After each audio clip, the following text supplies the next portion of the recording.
Loving single mom Toni Cassano, home alone, savagely murdered. It was obvious this was a brutal attack. That brutality leaves Holly's killer wounded, with his blood all over Holly's modest home. There was a large amount of blood that was found inside the home, and it was offender blood. There's no time to waste. Cops need to find Holly's killer before his wounds heal or he leaves town. They check local hospital records. No patients with knife wounds match the killer's blood. Those persons have been eliminated from this crime.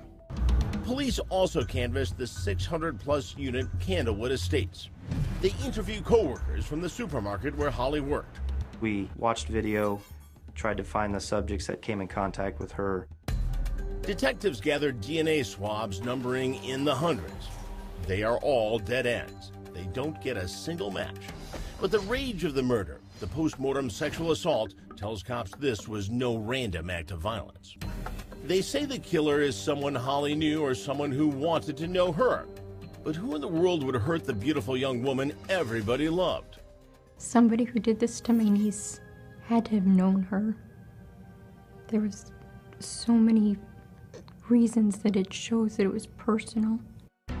The girl next door with the friendly smile did struggle with one of her relationships. And when Holly's killed, her Aunt Christine points the finger. Chris did it.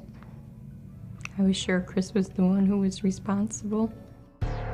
Chris is the father of Holly's baby, Alexis, Christopher Walker. Holly's mom, Toni, claims Chris was hurting Holly. Christopher liked to be the boss. He liked to push her around. She had bruises on her arms, and there was always an excuse why she had a bruise on her. Finally, excuses aren't enough.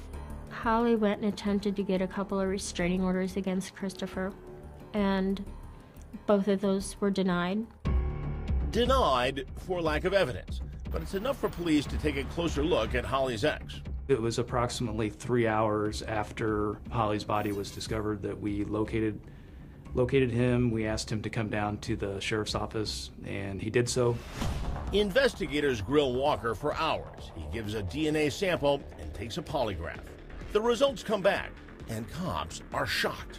We kind of hit a dead end on that. Ultimately, that DNA was sent off to the state crime lab and compared against our offender DNA, and it did not match.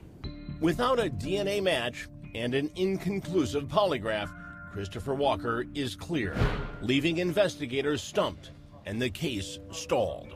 Unfortunately, at this point, 8 years later, we still don't have a match. But now, brand new state-of-the-art DNA analysis is giving Holly's family hope. Investigators are using the killer's blood and seminal fluid to put a face on Holly's killer.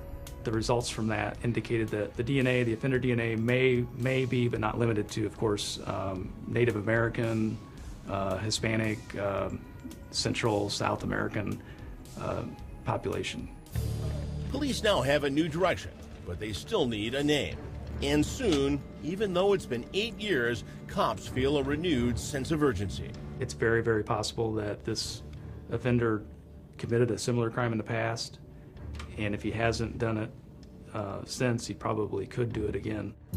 And Holly's mom is pleading for your help. I beg for you to call the sheriff's department with any information that you have. The reason it's so important to find out who this person is isn't just for me in my case, but it's for you and everybody watching, because this person could be sitting right next to you, planning your murder next.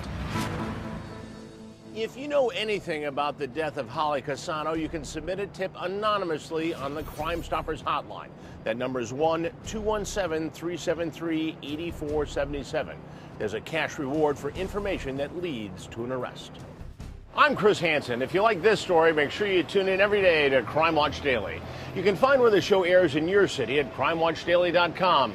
Watch it live or record it on your DVR and watch it at night. And to all those criminals out there, remember, we are watching.